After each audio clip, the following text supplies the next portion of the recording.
अब ये साबित हो गया है कि हरियाणा के अंदर बीजेपी की मनोहर लाल खट्टर सरकार दलित विरोधी, पिछड़ा विरोधी और दिव्यांग विरोधी है।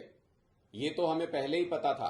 पूरा देश जानता है कि भारतीय जनता पार्टी आरक्षण के खिलाफ है, पिछड़े वर्गों का आरक्षण खत्म करना चाहती है। लेकिन जिस तरीके से एचपीएससी यानी Hera ferry service commission Haryana का काम कर रहा है, उससे साफ नजर आता है कि मनोहर लाल खट्टर सरकार की मंशा सही नहीं है। अभी जिन 61 पदों के लिए एचसीएस को सेलेक्ट किया गया एचपीएससी के द्वारा, उनमें पिछड़े वर्ग के साथ और एससी वर्ग के साथ जबरदस्त भेदभाव और अत्याचार किया गया है। कुल मिलाकर 61 चयनित अभ्यर्थी हैं, जिनमें से 18 सीटें ऐसी थी जहां पर एससी उम्मीदवार का चयन होना चाहिए था, लेकिन सिर्फ 6 भरी गई हैं। 12 एससी उम्मीदवारों की सीटें पद खाली रह गए हैं। बीसी की कुल 10 सीटें थी, इनमें से केवल 3 भरी गई हैं। 7 पद खाली रख लिए गए हैं। इसके अलावा अगर आप देखें तो बीसी ए और बीसी बी को अगर अलग अलग करके देखें तो बीसी बी की 5 सीटें थी, इनमें से केवल 1 भरी गई है, 4 पद खाली रख लिए गए हैं। और दिव्यांग श्रेणी में कुल 4 सीटें थी, चारों की चारों सीटें खाली रख ली गई हैं। इसका मतलब खट्टर सरकार सुनियोजित तरीके से भर्ती की प्रक्रिया के साथ छेड़छाड़ करते हुए, मानदंडों के साथ छेड़छाड़ करते हुए 100 पद थे, लेकिन सिर्फ 61 स्टूडेंट्स को उसमें पास घोषित किया गया।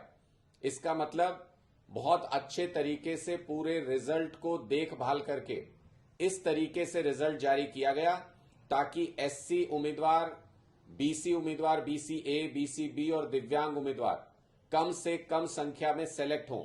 इन पदों को खाली रख लिया गया, यानी जो एचसीएस की सर्विसेज हैं उनमें एससी और बीसी अभ्यर्थी जितनी संख्या में पहुंचने चाहिए थे, जितनी उनकी भागीदारी होनी चाहिए थी, उतनी भागीदारी नहीं हो रही है। इसलिए जब देश में जातीय जनगणना की बात होती है तो सिर्फ और सिर्फ भारतीय जनता पार्टी उसके खिलाफ खड़ी नजर आती है। भारतीय जनता पार्टी उसका विरोध करती है। हरियाणा में तो मनोहर लाल खट्टर जी खुल के ये कह चुके हैं कि हरियाणा में जातीय जनगणना नहीं कराएंगे।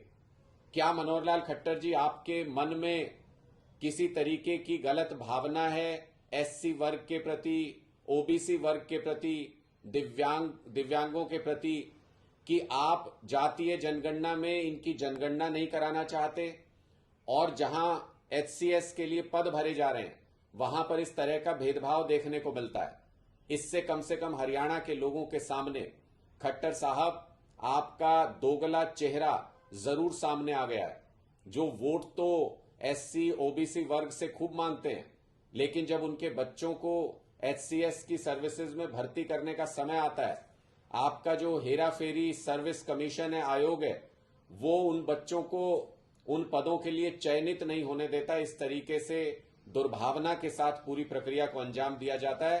खट्टर साहब, लोगों के बीच में जब वोट मांगने जाएंगे 2024 में, तो लोग इसका हिसाब करेंगे, लोग आपको इसका पुरजोर तरीके से जवाब देंगे।